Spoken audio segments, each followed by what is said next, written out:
अऊज़ु बिल्लाहि मिनश शैतानिर रजीम बिस्मिल्लाहिर रहमानिर रहीम अल्लाहुम्मा सल्लि अला सय्यिदिना व मौलाना मुहम्मदिन व अला आलि सय्यिदिना व मौलाना मुहम्मदिन व बारिक वसल्लिम। नाज़रीन कराम, ये वाली वीडियो डिसीजन साइंस और कॉग्निशन के तसलसल में जारी होने वाली मेरी चौथी और आखिरी वीडियो है, जिसके बाद मुझे पूरा यकीन है कि इंशाअल्लाह ताला जो प्रैक्टिसेस मैंने आपको एडवाइस की हैं, और ये वो प्रैक्टिसेस हैं जो मैं लास्ट वीडियोस में भी कह चुका हूँ कि मैं अंग्रेज़ों को करते देख चुका हूँ और उनको मैंने फ़ायदा होते हुए देखा है, और उसका जो असर है वो पूरी दुनिया देखती है। अंग्रेज़ हैं इस वक्त, वो किस तरह से दुनिया पे हुकूमत कर रहे हैं। वो महज़ ताकत की बुनियाद पे नहीं कर रहे, बल्कि उसके पीछे उनका पूरा इंटेलेक्चुअल मैकेनिज़्म है और उसकी ट्रेनिंग्स हैं। अमेरिकन थिंक टैंक मशहूर हैं, सब जानते हैं। वो थिंक टैंक मशहूर क्यों हैं, ऐसा क्या काम कर रहे हैं और उनके पास इतनी जहानत कैसे आई? क्या हमारे ब्रेन की ग्रोथ में नाउज़ुबिल्लाह कोई फ़र्क है, या हम किसी हवाले से महरूम हैं? ऐसा बिल्कुल नहीं है। और ख़ास तौर पे अपने रीजन के लोगों से मैं कहना चाहूँगा कि ये मुशाहिदा से मेरा नहीं है, न्यूरोलॉजिस्ट का है, और बहुत सारे साइकोलॉजिस्ट ने इस बात को इंडोर्स किया, क्योंकि मैंने बहुत सारी ट्रेनिंग्स जो हैं वो साइकोलॉजिस्ट के लिए भी की हैं, जिसमें से JPMC हॉस्पिटल भी एक हॉस्पिटल है जहाँ पर मशहूर साइकोलॉजी बोर्ड मौजूद है। तो उन्होंने ये इंडोर्स किया है कि जो हमारे दिमाग हैं पाकिस्तानियों के ख़ास तौर पे, वो बेहतरीन दिमागों में से एक दिमाग है, बस उनकी दिमाग की इस्तेदाद को चैनलाइज़ नहीं किया गया। हमेशा मैं इस बात को कहता हूँ कि चैनलाइज़ करने की ज़रूरत है। जो बच्चे भी हम देखते हैं शरारतें करते हुए, वो इसीलिए शरारत करते हैं क्योंकि उनको कुछ करना है। तो जब उनको कुछ करने के लिए नहीं मिलता, तो उसके बाद वो फिर तख़रीबी कार्रवाइयों में आ जाते हैं, और सबने देखा कि वो किस लेवल की शरारतें करते हैं। तो मैं आज की वीडियो में आपको ये बताने लगा हूँ, तो मैं शुरू करता हूँ। लास्ट वीडियोस के अंदर मैंने जो भी एडवाइसेस आपको की थी, मुझे पूरी उम्मीद है, पूरा यकीन है कि इंशाअल्लाह उसके ऊपर बहुत सारे लोगों ने अमल किया होगा। जिसमें मैंने अपनी थर्ड वीडियो, जो मेरा पार्ट 3 था, उसके अंदर आपको बताया था कि किस तरह हम अपने स्मार्टफ़ोन को, जो कि टेक्नोलॉजी है, इसको हम as a decision coaching tool use कर सकते हैं। आज की इस वीडियो में मैं आपको ये बताऊँगा कि अदर दैन मोबाइल फ़ोन और भी तरीके हैं जिससे हम अपनी कॉग्निशन एबिलिटी को बढ़ा सकते हैं। तो उसे शुरू करने से पहले मैं सबसे पहले एक बात आपसे करना चाहता हूँ कि याद रखिएगा, हम सब का एक बहुत बड़ा दुश्मन है, और वो दुश्मन कहीं बाहर नहीं है, वो दुश्मन हमारे अंदर मौजूद है। उस दुश्मन को आप और हम सब जानते हैं नाम से। बिल्कुल कुछ लोगों ने अंदाज़ा कर लिया मैं क्या बोलने लगा हूँ। उस दुश्मन का नाम है स्ट्रेस। ये स्ट्रेस जो है, ये किस किस किस्म के प्रॉब्लम्स पैदा कर सकता है ज़िंदगी में, शख्सियत को किस किस तरह से नुकसान पहुँचा सकता है, इसके मुज़मरात के ऊपर तो किताबें लिखी जा सकती हैं।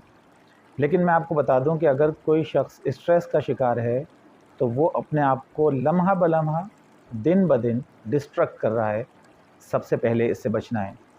तो मैं, चूँकि मैं डॉक्टर नहीं हूँ, लेकिन डॉक्टर्स के साथ मेरा इंटरेक्शन बहुत रहा, बल्कि इनफैक्ट मैंने लास्ट जो सेमेस्टर था उसमें डॉक्टर्स को एक डिप्लोमा प्रोग्राम में रिसर्च का एक कोर्स पढ़ाया था, तो उनसे भी मेरा इंटरेक्शन हुआ। तो मैंने कॉर्टिज़ोल के ऊपर बात की उनसे। तो मेरी आज की वीडियो इसका एक हिस्सा कॉर्टिज़ोल के ऊपर होगा, और उसके बाद दूसरा उन मैकेनिकल गैजेट्स पे कि जिनके ज़रिए हम अपनी कॉग्निशन एबिलिटी को बढ़ाते हैं। चूँकि पहले कवर करना ज़रूरी था क्योंकि स्ट्रेस हमारा दुश्मन है, तो सबसे पहले तो उस दुश्मन से कैसे निपटा जाए, तो इसी हवाले से मैं आपको कॉर्टिज़ोल हार्मोन के बारे में बताने लगा हूँ। और जो डॉक्टर हज़रात हैं, अगर मैं कहीं कुछ चूक कर जाऊँ तो वो कमेंट में मुझे मेरी इस्लाह कर सकते हैं, लेकिन मैंने काफ़ी पढ़ने के बाद मैं अब आपको बता रहा हूँ। कॉर्टिज़ोल एक स्टेरॉइड हार्मोन है, ब्रेन से ये रिलीज़ होता है, पिट्यूटरी ग्लैंड है जो इसको रिलीज़ करता है, और इसका काम ये होता है कि ये स्ट्रेस हार्मोन है। बेसिकली स्ट्रेस हार्मोन का मतलब नहीं कि ये ख़राब है, नहीं, ऐसा मैंने हरगिज़ नहीं कहा। स्ट्रेस हार्मोन कहलाता है, ये ब्लड लाइन के अंदर शुगर को इंक्रीज़ कर सकता है, शुगर को छोड़ने का काम करता है, शामिल करने का काम करता है। और इसका होना इसलिए ज़रूरी है क्योंकि ये इंसान के अंदर एक ज़ील पैदा करता है कि मुझे कुछ करना है। आप में से कई लोगों ने कई बार ये महसूस किया होगा बैठे बैठे कि यार बस उठ बांध कमर क्या डरता है, फिर देख खुदा क्या कर रहा है, आज हम पहाड़ खोद लेंगे कभी कभी। और ये ज़्यादातर कब होता है? ये जब आप सुबह उठते होंगे तब होता है, क्योंकि सुबह जब उठता है इंसान नींद के बाद, तो ये कॉर्टिज़ोल जो है ना, ये मैक्सिमम होता है, उस वक्त तेज़ी से रिलीज़ हो रहा होता है, बन रहा होता है।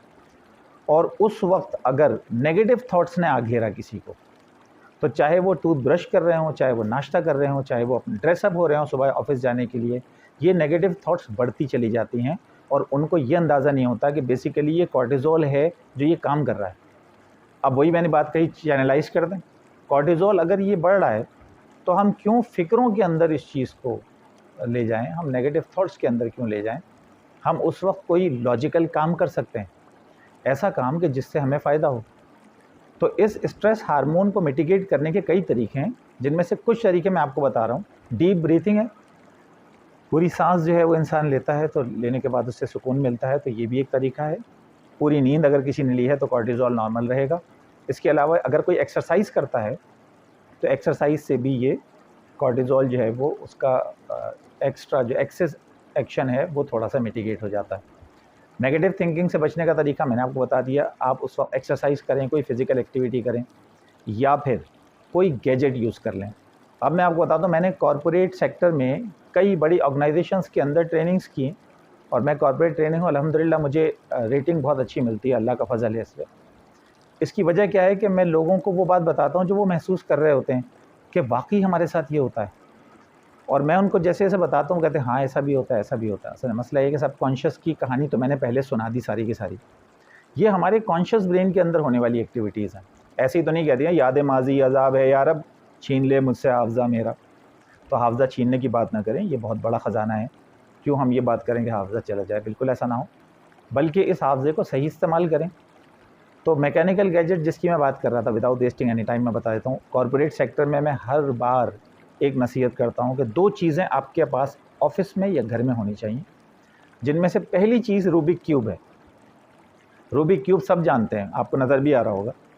ये वो एक प्लास्टिक का गैजेट खिलौने नुमा, जिसके अंदर कई स्क्वायर्स होते हैं और उन स्क्वायर्स के ऊपर डिफरेंट कलर्स होते हैं, और ये जब आप इसको घुमाते हैं, चेंज करते हैं, तो इसके कलर्स जो है वो सारे डिस्ट्रीब्यूट हो जाते हैं चारों तरफ, जिनको हमें दोबारा से बनाना होता है।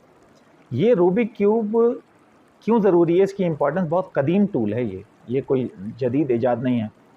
ये जो भी माइंड के अंदर क्लटरिंग का काम करता है, जो भी एक्स्ट्रा चीज़ें दिमाग में आ रही होती हैं ये सबसे पहले उनको निकाल देता है।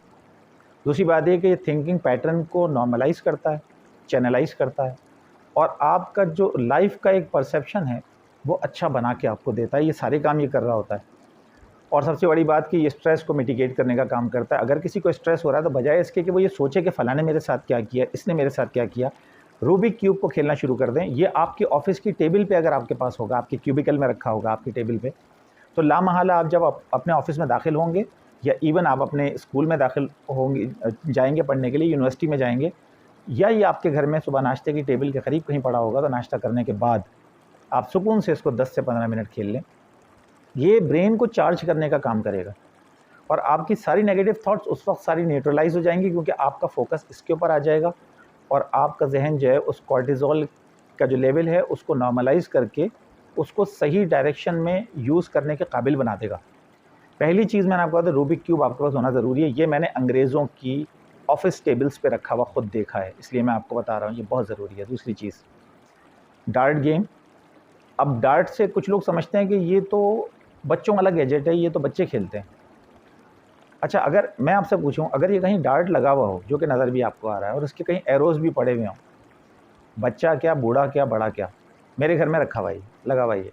जब मेरे मेहमान आते हैं, बस वो सारी चीज़ें छोड़ के महव हो जाते हैं। बस उनका ये होता है कि ले जाके ना मैं उसको एक, क्योंकि इट इज़ ये एक राउंडेड पूरा चार्ट है, सर्कुलर चार्ट, उसके अंदर मुख्तलिफ चैम्बर्स बने हुए हैं, उन चैम्बर्स के अंदर नंबर्स लिखे हुए हैं। मोस्ट ऑफ द टाइम जो मैक्सिमम नंबर लिखा होता है वो उसके सेंटर में होता है, जिसे बुल्स आई कहते हैं। तो जब कोई पहली मर्तबा एरो पकड़ता है तो उसकी नज़र बुल्स आई पे होती है, लेकिन जब वो मारता है तो वो कहीं जाके दीवार पे लगता हुआ देखा मैंने, कहीं पर्दे में घुस जाता है वो। और फिर मैंने खिजालत लोगों की देखी कि उन्हें गुस्सा आता है कि यार मेरे साथ ऐसा क्या हुआ, तो मैं उनको समझाता हूँ, देखो प्लीज़ बी काम, स्टे काम। सबसे पहले तो आप मुझे बताएं आपने कितनी प्रैक्टिस की इसकी, क्योंकि मैं मार के दिखाता हूँ तो लग जाते हैं, तो लोग कहते हैं यार आप तो कमाल है। मैंने कहा बिल्कुल नहीं, मेरे साथ भी शुरू में ऐसा ही होता था। तो practice makes the man perfect कहते हैं ना। असल चीज़ तो कि रियाजत, जो मेरी रियाजत नीम शब को सलीम सुबह न मिल सकी, तो फिर इसके माने तो ये हुए कि यहाँ खुदा कोई और है।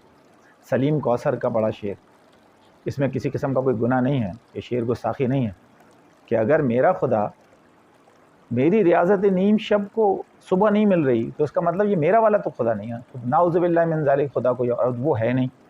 तो हमारा जो खुदा है वो रियाज़त नीम शब को ज़ाया नहीं होने देता, कभी नहीं करता। तो आपके पास रूबिक क्यूब हो, और दूसरा मैंने आपको ये बता दिया कि जो आपका डार्ट है ये आपका लगा होना चाहिए, और आप सुबह सुबह इसके ऊपर कुछ मश्क कर लें। तो एक्सरसाइज फिजिकल हो या ब्रेन एक्सरसाइज हो, असर दोनों से अच्छा ही होगा। तो फिजिकल एक्सरसाइज योगा है, स्ट्रेचिंग है। हमारे एक स्टूडेंट हैं बहुत अच्छे, वो बाकायदा योगा की प्रैक्टिसेस कराते हैं। वो कहते हैं किस तरह से इंसान को स्ट्रेच करने से सुकून मिलता है। तो इसके ऊपर मैं आऊँगा जब मैं पॉजिटिव साइकोलॉजी की वीडियोस अपलोड करूँगा। तो आज की वीडियो में यहाँ तक ही। उम्मीद है कि आपको ये वीडियो भी पसंद आई होगी। इंशाल्लाह आपसे अगली वीडियो में मिलते हैं। Thank you.